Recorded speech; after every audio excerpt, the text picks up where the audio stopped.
Assalamualaikum warahmatullahi wabarakatuh. Jumpa lagi di channel yang keren ini, channel Mas Yano. Oke adik-adik, materi kali ini adalah sistem periodik unsur, di mana kita akan membahas cara menentukan golongan dan periode. Oke, skuy disimak baik-baik, materi kali ini mengenai sistem periodik unsur. Oke, nah yang akan kita bahas pada kali ini, pada video kali ini adalah menentukan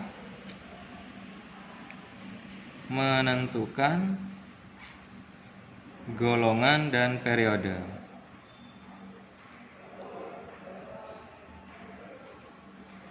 Oke, menentukan golongan dan periode.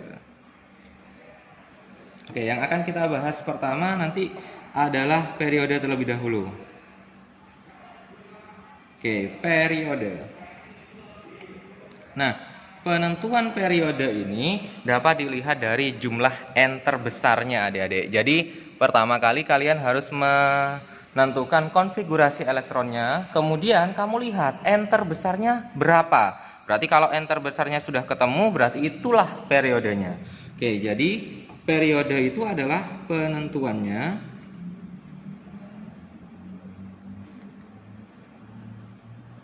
dapat dilihat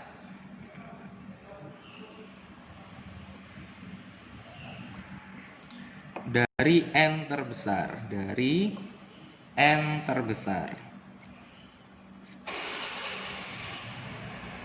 Oke.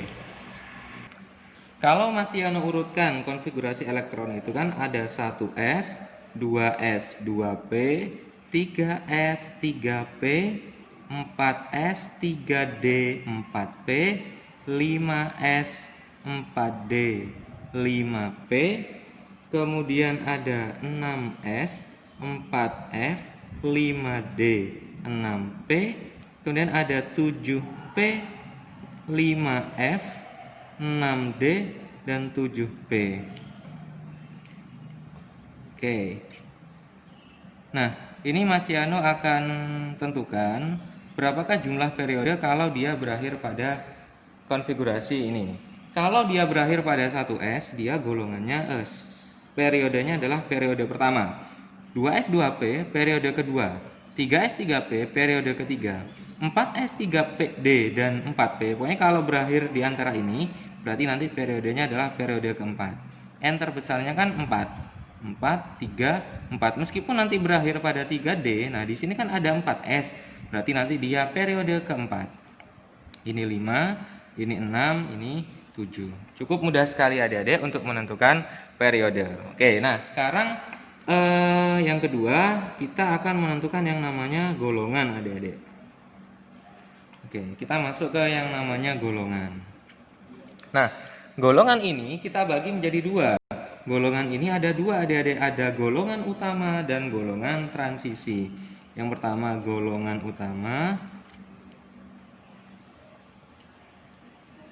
Golongan utama itu merupakan golongan A. Oke, nah nanti dilihat dari konfigurasi elektron terakhirnya. Jadi nanti bisa dilihat dari konfigurasi elektron terakhir.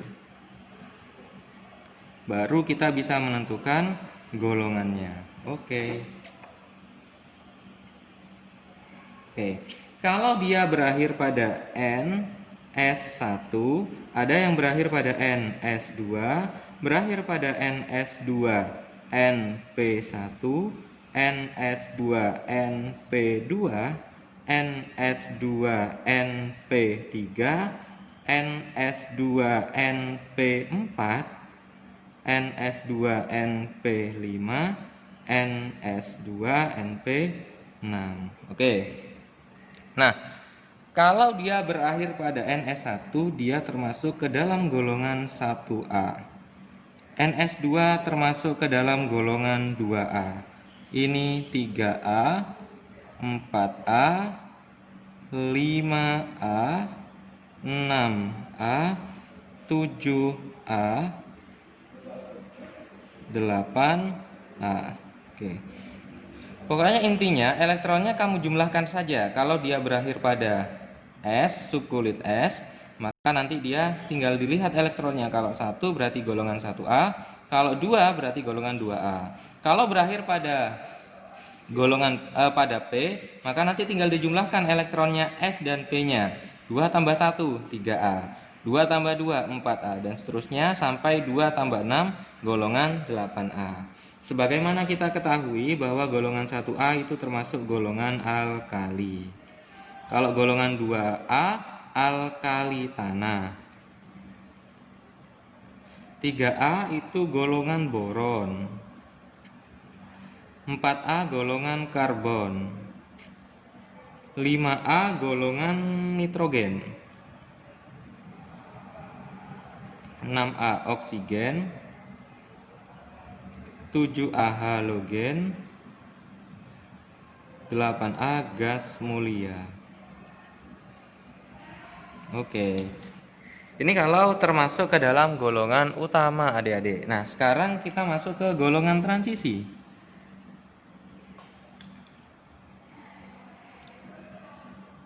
Golongan transisi. Oke, golongan transisi ini merupakan golongan B. Oke, golongan B. Oke, kalau golongan B sama, kita harus tahu konfigurasi elektronnya terlebih dahulu. Konfigurasi elektron terakhir. Baru kita bisa menentukan golongannya. Oke.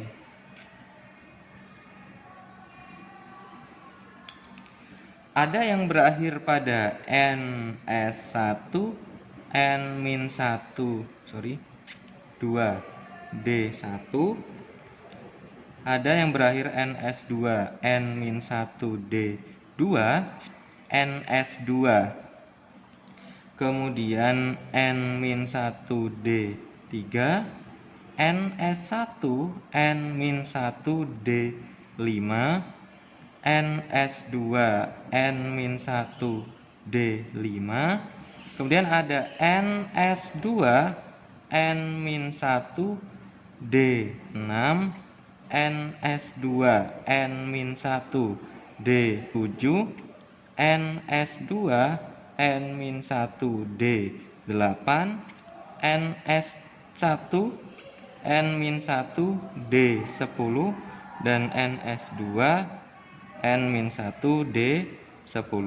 Kemudian ada golongan 4F dan 5F, berakhir pada 4F dan 5F. Oke adik-adik, kalau dia berakhir pada golongan pada D, blok D, maka tinggal dijumlahkan D dan S-nya. 2 tambah 1, 3, berarti golongan 3A. 3B. 2 tambah 2, 4, berarti golongan 4B. 2 tambah 3, 5B. 1 tambah 5, 6B. 2 tambah 5, 7B. Nah, khusus ini penjumlahannya 8, 9, dan 10 ini dia termasuk ke dalam golongan 8B. Kalau jumlahnya 11, dia termasuk ke dalam golongan 1B, ini 2B. Kalau berakhir pada 4F termasuk ke dalam golongan lantanida, transisi dalam, ini aktinida. Oke, inilah cara menentukan golongan dan transisi, golongan dan periode adik-adik, baik golongan utama maupun golongan transisi. Oke, Mas Yano akan memberikan contoh soal adik-adik untuk agar kalian bisa lebih memahami materi untuk menentukan golongan dan periode ini. Oke, contoh misalkan ada S dengan nomor atom 16, ada CO dengan nomor atom 27, kemudian ada PB dengan nomor atom 82, kemudian ada Hg dengan nomor atom 80. Yang terakhir Mas Yano beri contoh misalkan Cr nomor atomnya 24. Oke, langkah pertama kita harus menentukan konfigurasi elektronnya. Kira-kira S ini konfigurasi elektronnya nanti akan seperti ini. Ne, nomor atomnya 10, kemudian lanjutnya adalah 3S2, 12, 3P4. Oke, Nah, untuk menentukan golongan dan periodenya, kita lihat dia berakhir pada blok apa, adik-adik? Ayo, blok apa? Blok P ya. Blok P berarti dia golongan utama. 4 tambah 2, 4 tambah 2, 6. Berarti dia termasuk ke dalam golongan 6A. Periodenya, N terbesarnya di sini 3, 3. Berarti periode 3. Oke. Cukup mudah sekali adik-adik untuk menentukan golongan dan periode ini, baik golongan utama maupun golongan transisi. Oke, kita lanjut. Contoh yang kedua, CO misalkan. CO ini berarti AR, nomor atomnya 18, dilanjutkan. Ada 4S2, 3D7. Oke. Nah, kita lihat dia berakhir pada blok apa? Oke, betul, blok D. Blok D ya. Kalau blok D berarti dia termasuk ke dalam golongan transisi. Kita jumlahkan, D-nya 7, S-nya 2. 2 tambah 7 sama dengan 9. 9, ingat kalau 9 berarti dia termasuk ke dalam golongan 8B. Periodenya berapa adik-adik? Ada 4, ada 3. Yang terbesar siapa? Yang terbesar berapa? 4 ya, berarti periode 4. Mudah sekali adik-adik. Oke, sekarang lanjut. PB, nomor atomnya 82. Oke, berarti ini ada XE, nomor atomnya 54. Lanjutkan. Ada 6S2, 4F14, 5D10, masih kurang 2. 6P2. Oke. Nah, kita lihat. Terakhir dia berada pada blok P. Kalau blok P berarti nanti dia termasuk ke dalam golongan utama. Nah, yang dijumlahkan jangan kamu jumlahkan semua adik-adik. S-nya, F-nya, D-nya, P-nya kamu jumlahkan semua. Jangan. Yang diikutkan hanya S dan P. Coba kamu jumlahkan 2 tambah 2. 4. Berarti dia termasuk ke dalam golongan 4A. Periodenya N terbesarnya berapa? Ada 6, 4, 5. Terbesar berapa adik-adik? Ayo. 6, 4, 5 terbesarnya. Oke, betul. 6. Berarti periode ke-6. Lanjut lagi. Ada XE. Ini 54. Berarti kelanjutannya adalah 6S2, 4F14, 5D10. Oke, kita lihat. Blok terakhirnya dia berakhir di mana? Oke, betul sekali, blok D. Kalau blok D berarti dia golongan B, golongan transisi. Oke, karena dia blok D berarti dia termasuk golongan transisi.